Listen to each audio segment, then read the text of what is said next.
Jean Williams Azali, acteur peu producteur, il y a un film, surtout il y a un film à Chizungu. Donc on a été visiter Lingala Facile, bon, un reportage Oyo, il y a Jojo Lukoji.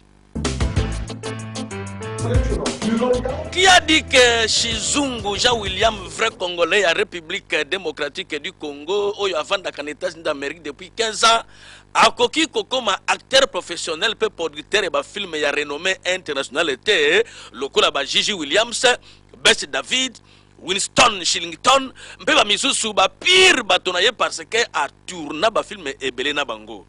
Lelo ayaki awa na lingana facile pona ko visiter ba installation na yango parce que nsangwa lingana facile et si komela bango makasi kuna na États-Unis d'Amérique.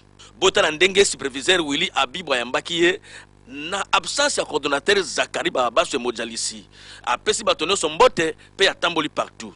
Ndeko Chizungu Jean William Oyo asi abimisa déjà film moko Zizani de Movie kasi le 18 juin 2011 Oyo bokozwa film mosusu na kombo ya Men and Health, c'est-à-dire un homme et demi Oyo et Kobima avec un pas d'idéologie na kati ya soirée tapis rouge na Maryland Washington metolipo na ISA boyo kalokole na yi na lingala facile pour informer le peuple nabiso na bakonzi mboka parce que ça fait partie de la culture que nazawa nazama na mboka nazo sala misala pour l'honneur du Congo d'abord.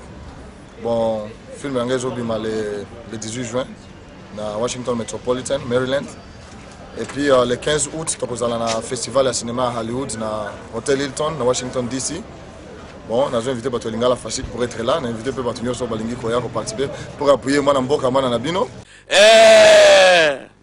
Le 15 août 2011, Ekoyinda Mabena Festival de films Oyeko Salemana Hilton Hotel Washington, parce que Ndeko ya Congo Chizungu Jean William a kozala wana pour na kotombo la bendele ya République démocratique du Congo pour comprendre que Mboko yo to salipe terrible.